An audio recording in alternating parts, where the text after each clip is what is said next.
Mesdames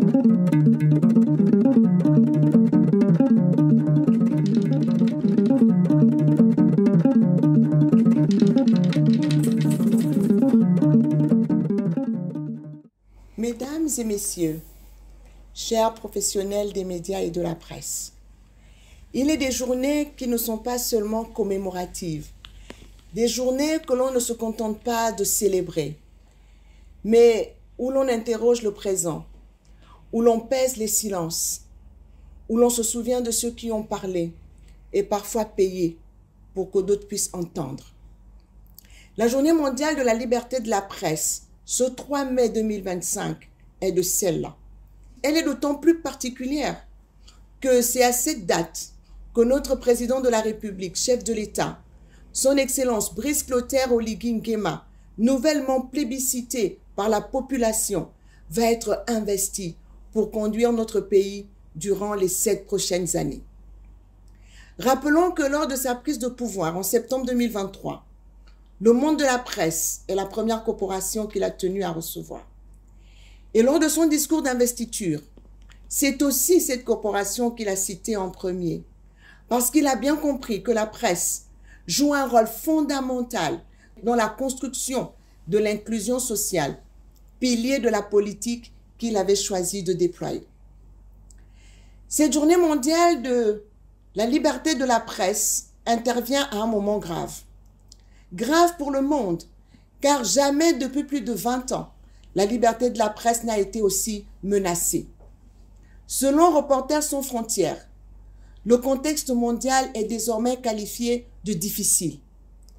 Dans de nombreux pays, en effet, les journalistes sont bâillonnés, intimidés, assassinés, les médias asphyxiés ou instrumentalisés, la vérité reléguée ou travestie. Mais au milieu de cette brume mondiale, le Gabon se distingue. Oui, notre pays, souvent perçu à tort comme périphérique dans les grands débats de liberté, fait aujourd'hui entendre une voix singulière, une voix ascendante. En 2023, au moment du coup de libération, notre pays occupait la 94e place sur 180 pays dans le classement de Reporters sans frontières sur la liberté de la presse. En 2024, nous étions 56e, soit un gain de 38 places en moins d'une année.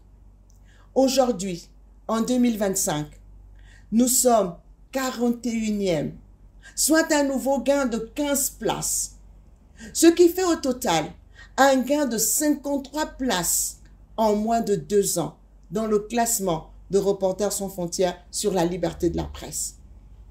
53 places gagnées, 53 preuves que le changement est possible, 53 rappels que la volonté politique, lorsqu'elle est sincère, peut renverser l'ordre des choses.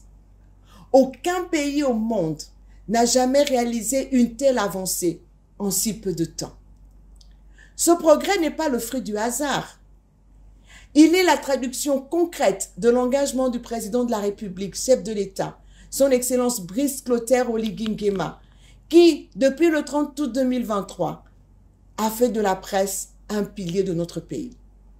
Il l'invite donc à jouer pleinement son rôle, éveiller les consciences, amplifier les voix des sans-voix, contribuer à l'inclusion sociale, à la préservation de nos valeurs, loin de la diffamation, de la désinformation et des discours de haine. Car en effet, l'histoire de notre très beau pays, le Gabon, ne se construira pas dans la pénombre. Elle se construira sous les projecteurs de la vérité. C'est dans cet esprit que de grandes réformes ont été entreprises sous les instructions du président de la République, chef de l'État, son Excellence Brice Clotaire Oligui Nguema. Le droit à l'information est désormais un droit constitutionnel inscrit à l'article 14 de notre nouvelle Constitution. Une loi d'accès à l'information est en cours de rédaction pour garantir à chaque citoyen, sans exception, ce droit fondamental. Le Code de la communication, entièrement repensé pour répondre aux standards démocratiques, est prêt et dans le circuit d'adoption. Le Code de la publicité, outil de transparence économique et d'éthique commerciale, suit le même chemin. Le très attendu statut particulier des professionnels de la communication sera adopté dans les toutes prochaines semaines. Il mettra fin à 51 ans de précarité et de fragilité. Enfin, la convention collective en chantier avec les partenaires sociaux garantira des conditions de travail dignes à celles et ceux qui font battre le cœur de l'information. Mais nous avons encore de grands défis à relever.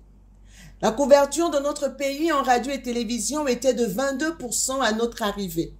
En une année, elle est passée à 66%, c'est-à-dire plus de 44% rajoutés en une année. Il reste encore 34% du territoire à couvrir et ce sera fait dans peu de temps. Le passage à la télévision numérique terrestre, une véritable révolution pour notre pays, sera bientôt une réalité. Et parmi les défis, nous devons lutter efficacement contre les désordres de l'information. Cette marée de contenus sans source, sans scrupule, sans vérification. Nous devons combattre les fake news qui gangrènent le débat public, abîment la confiance et instrumentalisent les émotions. Nous devons rétablir l'honneur du métier de journaliste en lui redonnant les moyens, la rigueur et la considération qu'il mérite. Car la liberté de la presse ne vaut que si elle est accompagnée d'une exigence de qualité, de vérité et de responsabilité. Et notre ambition est claire, faire du Gabon non seulement un modèle africain, mais un exemple mondial en matière de liberté, de professionnalisme et d'intégrité de la presse. Mesdames et messieurs, chers professionnels de la presse et des médias, chers bâtisseurs de vérité, l'histoire nous regarde. Les générations futures liront les mots que vous écrivez aujourd'hui. À nous de faire en sorte que ces mots soient justes, courageux et utiles et qu'ils témoignent de la grandeur de ceux qui les ont écrits et pas de l'inverse. Vive la presse libre. Vive le Gabon souverain, éclairé et debout. Je vous remercie.